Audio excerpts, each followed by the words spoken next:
Hey, this is Jeremy, and today we're going to be talking about career development. Career development's something that you kind of need to be looking at if you plan on staying in this for a while, or even if you don't. Where do you see yourself in a year, 5 years, 6 years, 10 years? What are your goals, and what can we do to kind of help you achieve them? So there's four big steps for career development, and so the way they look at it is, you have self-assessment, career exploration, career identification, and creating an action plan. So the big thing is, honestly, with self-assessment is being honest with yourself, understanding your goals, understanding what you're capable of doing, and being real with yourself about the things that you can and you cannot do, and understanding how you feel about your current skill set. Do you have a place where you want to be? So, that self-assessment, that's going to help you kind of set your goals to help kind of lay that foundation for where you want to go, and kind of helping you figure out what resources you need to have, or what you need to do to get there. And as far as career exploration goes, there's multiple different things to do in EMS or in just the medical field in general, aside from working on a truck. There's educators, and you can shadow your medical director, work in his office. There's many different places you can go, and some of it's management, some of it's patient-centered, some of it's more in the billing. You find out what your niche is, and that's kind of where you may need to kind of set up your direction to go. And that's going to be part of that career identification. So what is it that you want to do? Where is it that you want to go? And you need to create an action plan to help you get there. So for the career identification, do you want to be a flight paramedic? Do you want to be a physician? Do you plan on doing this long enough to get you through nursing school? There's plenty of things that you can do in this to kind of help project yourself up to a better placement for what fits your lifestyle and your goals. But you need to make an action plan. Make a list of those short-term and long-term goals. And whenever you do that, you can figure out your area of interest, and you can attend classes, you can get involved in organizations, or you can just talk with people, meet with people who've accomplished the things that you aim to achieve, and they can help kind of steer you in the right direction. And always be sure to reevaluate your goals periodically, and make sure that they're personal to you and they're relevant for your interest and what you want to achieve. There's multiple different places you can go. From a paramedic, you can become a community paramedic. There's critical care paramedicine. There's flight paramedics, and they even have tactical paramedics.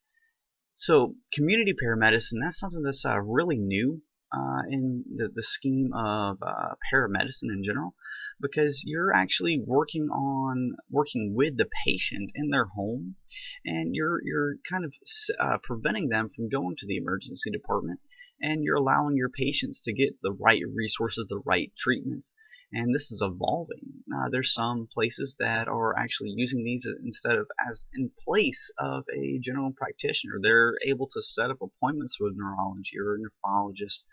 They're able to kind of help with in-home dialysis, and they're kind of able to help set up those treatments and everything. And so it's something that's very personal, and you're not transporting patients to the hospital. You're actually going to their home to help them on a personal level. Next, you have critical care paramedics. So critical care paramedics, that's something that is it's sought after. It's very knowledgeable, and you're expected to be able to perform at a higher level than just the traditional paramedic. You're getting into lab values, you get into ventilator management, hemodynamic monitoring, where you have a whole bunch of lines that are in the heart, or they're measuring the pulmonary capillary wedge pressure and all these things to kind of figure out what's going to be best for your patient. They look at lab values to figure out how is your patient's presentation actually evolving, and they can manage these patients over an extended period of time when the weather is poor and whenever flight isn't available, and they can be very critical for those people who are in these very rural environments, and they need to get brought to the urban larger hospitals that are typically going to be the teaching hospitals where they can do more advanced procedures. They deal with neonatal patients, and there's special tools that go along with it, so they can do ultrasound or ECMO and things like that, and they can actually start performing those things in the field and starting those up. And it's all about bringing more resources to your patients and those critical patients that need it. And there's lots of education and skills that go along with it that you need to stay current on. And there's also flight paramedics. Flight paramedics don't just work on a helicopter, which gets a lot of the face time of it, because the helicopters, they respond to both scene calls where, the car wrecks, the heart attacks that are out in rural environments, and they also do interfacility transports. And, they're expected to bring this high level of care to somebody and be able to rapidly get them to a place where their issue can be resolved. But again, flight paramedics, they're not just working on helicopters. They're working on fixed-wing jets or other fixed-wing aircrafts. They can perform, intercontinental transfers. They can do transfers that across the country. Things that, a typical ground transport is not practical for, where, you're traveling 60, 70, 80 miles an hour. And it exceeds the range of typical helicopters, where you may be traveling across state lines or countries, where you may need to get somebody from New York to California, and it's just kind of a way of achieving that. You're going to be held to a very high standard, and you're expected to have a very extensive knowledge of medications of the patients that you're going to be coming across with, and how those things may kind of react with the situation that you have. There's also tactical paramedics. Tactical paramedics, they work in in what's typically going to be considered the hot zone, or those very combative environments that us as a street paramedic, we may not necessarily come in contact with all the time. They may actually be part of the breaching teams, and they go in there and they tactical paramedics can bring the BLS and the ALS care, such as the needle decompressions and airway management and just the general wound care, bring that to the front line. And this is not just going to be in civilian medicine, but this can also be in military, law enforcement, and even contracting and things like that, where you need somebody who has an extensive list of skills that they can bring to an environment where those skills are going to be needed, and they can and will be utilized. And it's there for protection, and there's lots of education that goes with this, and you have weapons and training and all sorts of other training that you have to go through to be able to do that tactical paramedicine. Now you also have wilderness paramedics, and they bring tropical medicine, high altitude medicine, expedition medicine. They may get attached to like research trips, and they're expected to care for those patients, or not for those patients, but for that crew for an extended period of time. So they deal with preventative medicine, field sanitation, and hygiene, and they're expected to do a lot more with a lot less, because you're kind of stuck with what you can carry. And they do have limited resources, and they're going to be with these patients for an extended period of time should the people they're with actually become patients. You can get attached to a cruise ship, you can get attached to oil rigs.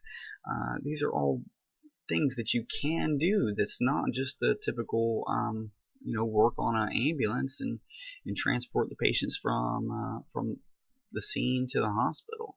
There's many other things that you can do. growth outside of the traditional emergency medicine side.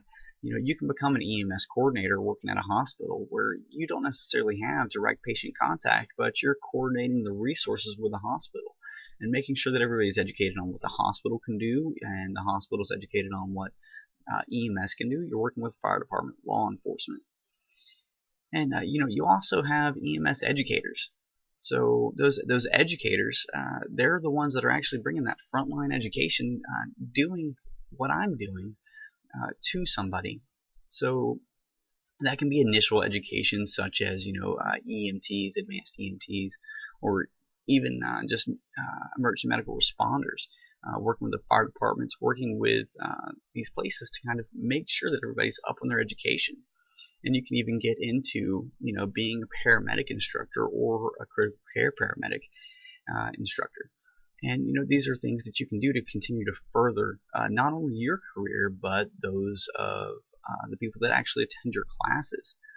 And you can always progress to working in a hospital. This includes acting as a nurse, doing the paramedic to nurse bridge. And a lot of paramedics, they can actually go get their bachelor's degree and go on to med school or become a physician's assistant. And all you're doing is you're bringing the education, bringing the skills, bringing the history that you have working in the field out to the higher levels of care. And you're allowed to kind of act as an advocate for paramedicine. If you wanted to be a medical director, I know folks that have done that. So for me, for example, I started out in the military, and I got into medicine as an EMT. I got my advanced EMT and my paramedic, and I'm currently certified and as a flight paramedic and a critical care paramedic. I don't plan on stopping here, and I'm also acting as an educator along the way. So it's taken a lot for me to get to where I am right now, for example. And this was just a combination of my short-term goals, my long-term goals. 5 years ago, I would have never even imagined that I would be in the exact position that I am right now. And 5 years from now, we'll see where that leads. But your career is going to be what you make it. But you have to make the steps. You have to be proactive in your own care, just like we expect our patients to be proactive in their own care. So ultimately, your career is up to you, and it's going to be what you make it. If you decide that it's not for you, there's plenty of ways you can transition out from direct patient contact to those higher levels of management and such. So career development, really important. And I hope that whenever you get in this, you're staying in it for a while. And you have knowing that you have a direction that you can actually go to.